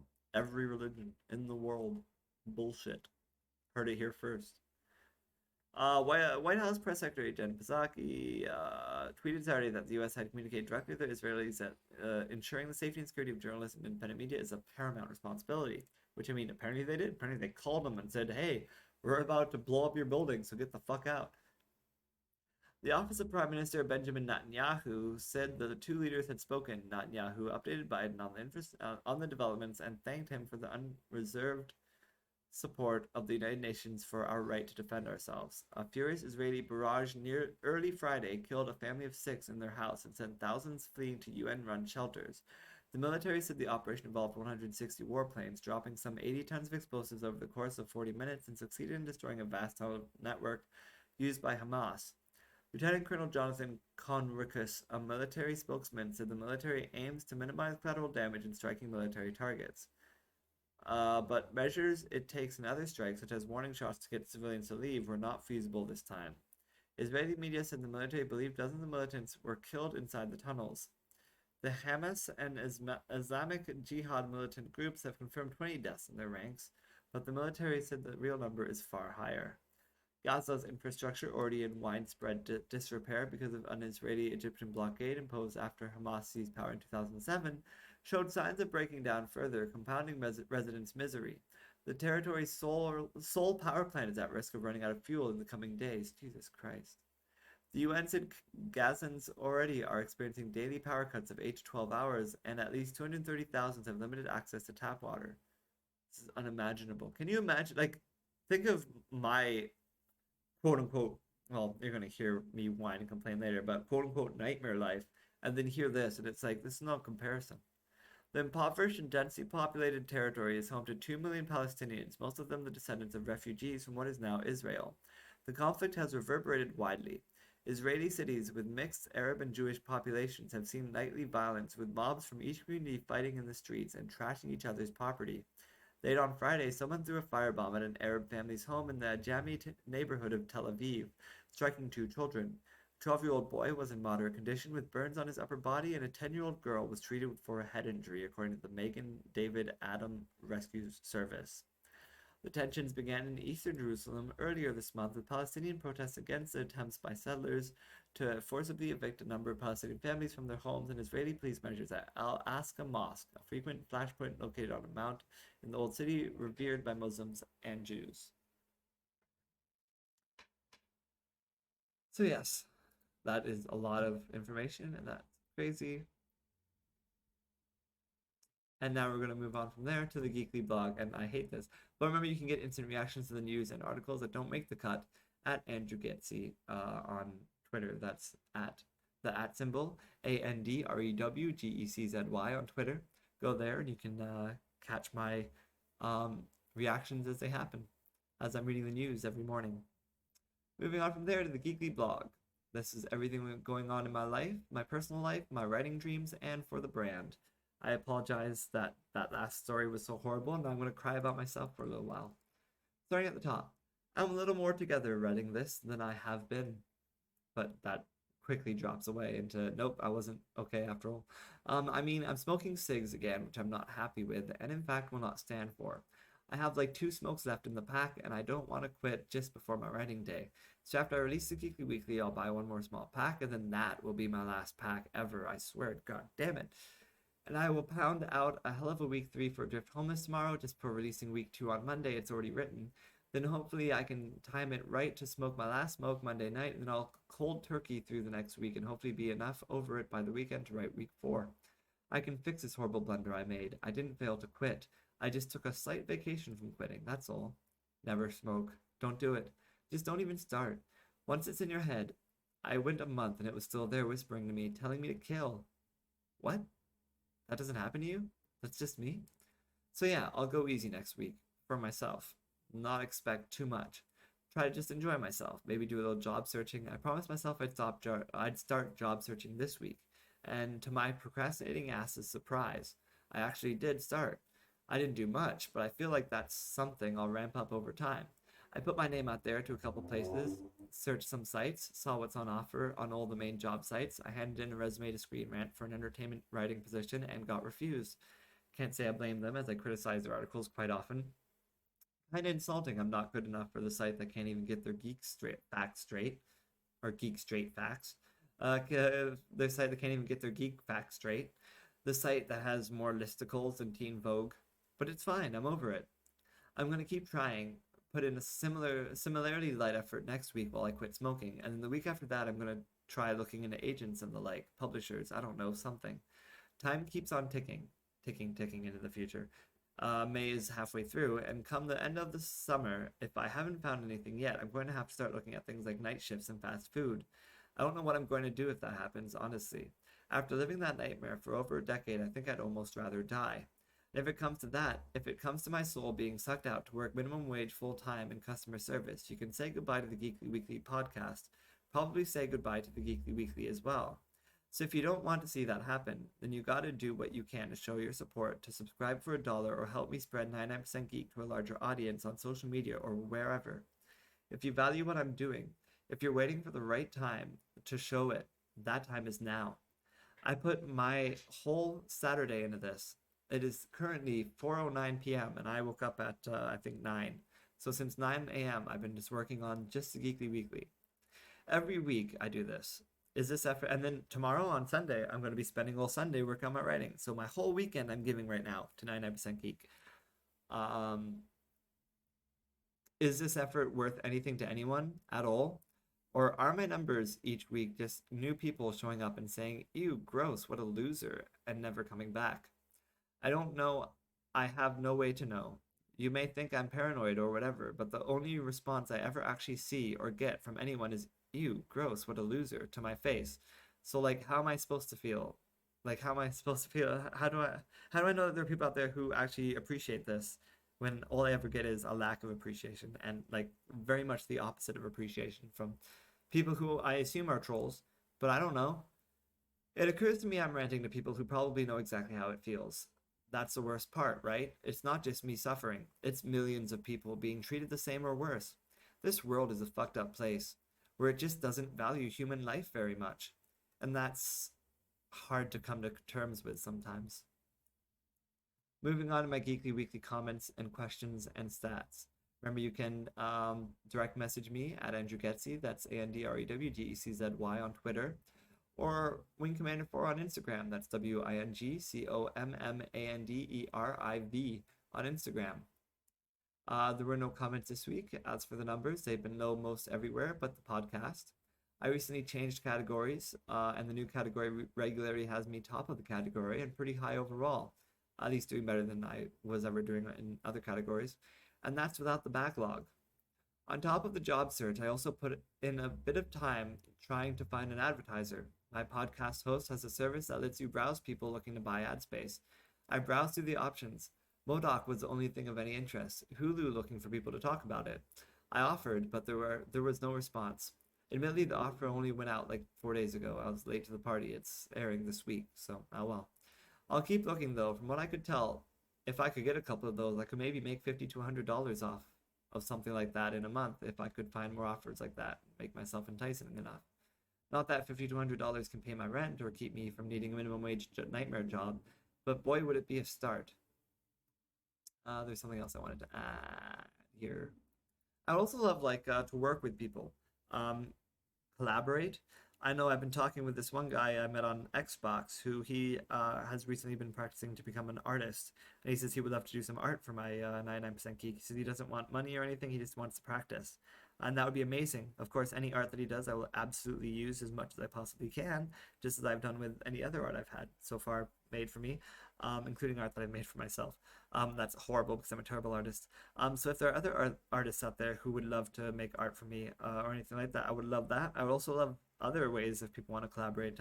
Maybe people want to try being co-hosts. I would love to have a co-host. It would mean the world to me to have somebody to bounce this stuff off of, so I'm not just talking to myself the whole time, because I am particularly terrible at this, I think. And I think it would be much better with somebody else. Also, I feel like it would be great if I had somebody doing voices with me in my audiobooks. That would be so cool. So if that's something somebody would be interested in trying, you should let me know. Those are just other ways to help me that aren't giving me money or embarrassing yourself to your friends in case you're embarrassed by me. I don't know if that's why you guys aren't helping me spread. You're like unembarrassed, like I'm the parent and you guys are the kids, and you're embarrassed that you like me, and that I'm around. But that's fine. I'll just go home and eat some chocolate and watch some of my soaps.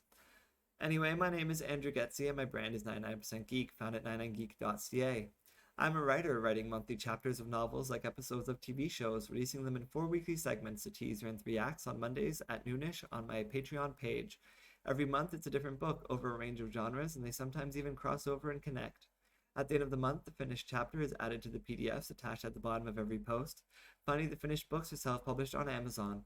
There's a dark fantasy story about a post-apocalyptic world where powerful royals rule and enslave the remaining peoples struggling to survive on the last remaining landmass. There's also a sci-fi story about a people on a dying world who have built a ship to a new one, but their project is almost always brought down by terrorist okay, let me start that sentence again. There's also a sci-fi story about a people on a dying world who have built a ship to a new one, but their project is almost brought down by terrorist organization within their own ranks, almost always. So every time we build these projects, they just keep getting taken down. Finally, there's a crossover story where characters from my other books are brought into the distant future where the princess of a far advanced civilization, one that lives in a solar system-sized megastructure around a Dyson Sphere, needs help defeating her twisted, power-hungry brother. And all these stories will be outside the paywall for all to enjoy as new episodes released weekly, and the finished chapters will be attached to the bottom of every post on the site in convenient PDF format, readable on computers, tablets, ebook readers, and phones at the end of the month. So, if you're just listening to the podcast and you are upset that the backlog, you missed out on all those early episodes, it's okay. You can read it all on the website. It's all there on the podcast. You just have to, on the Patreon, you just have to actually read it with your eyes instead of read it with your ears. Not all of the PDFs, not all of my stories. Okay, let me just keep reading because I'll explain the rest of this. But that's not all my stories. There's also urban fantasy tales about a teenage girl turned into a vampire against her will, or a scorned lover investigating paranormal phenomena, or a journalist covering news and politics in the Middle East. And there's a fantasy story about a fallen angel trying to stop the end of the world. All these stories are published and available on Amazon and are also safe and sound behind the paywall in PDF format attached to an archive at the top of my Patreon page. Seriously, you can catch up on all the things you've missed from the backlog just by reading on the site. It's all there. The PDF archive is only viewable to subscribers of the stories that aren't currently being covered by the current rotation of books, by Act 3 of 99% Geek. If they're only viewable by subscribers, my entire library of work, thousands of pages worth, is easily accessible to every subscriber at any level. There's even a Geekly Weekly blog, which covers all the news you may have missed over the week, as well as ranks a week's worth of television and makes predictions on what new pop culture things might be in the public consciousness for the next week. It releases every Saturday at noonish, and somewhere it's noonish. Finally, I do video game streams, both multiplayer matchmaking as well as single-player campaign playthroughs. You can see me play games like Final Fantasy, Call of Duty, Hitman, and more. Watch them as they happen at twitch.tv/wingcommander4, or wait till I release the recorded videos on days when I have nothing else to release. You can see it all in one place. So stay tuned and maybe subscribe. That one place is 99geek.ca, by the way. So stay tuned and subscribe. It's only $1, and the support you show will go a very long way, I promise. There are also higher tiers. Give $5 1 month and you can name a character or location or suggest a thing you might want to see. Basically, you get to give a noun, and then I promise to incorporate that noun into one of my stories somehow. Maybe not the same month you give a suggestion, but within 3 months guaranteed. No matter how crazy, you can't sabotage me, I promise. Think of it like a fun improv game, and you can keep giving nouns for every month you pay at the $5 tier. Or if you give $10, you don't get 2 nouns, but you can give a description to go with your noun. Describe the personality of your character, or the look of your location, or the importance of your item. For $10, you get a noun and a description. You can also give $1 towards supporting my efforts at video game streaming or my weekly blog if that's more where your interests lie. I'm as poor as it gets, living paycheck to paycheck, and sometimes starving. So I understand if you are too. I don't want to take food out of your mouths. Your attention is enough. Say something. Comment here, or at the very least follow me on Twitter at Andrew Geczy, Andy, REWGECZY, or Instagram at WingCommander4, WINGCOMMANDERIV. Remember to leave a review if you read one of my books. Any reviews on Amazon/Goodreads or subscriptions here or comments on social media would just encourage more people to check out my work and allow me to grow. I can't do it without your efforts. That's 3 different ways you can help. Write reviews on any site that lets you, subscribe here for as low as $1, or at the very least, use your voice to let me and the world know you like what you read. Live long and prosper. May the force be with you. Long live Marceline the Vampire Queen. Remember that Kong bows to no one, but Godzilla is king of all monsters. We are the 99% Geek.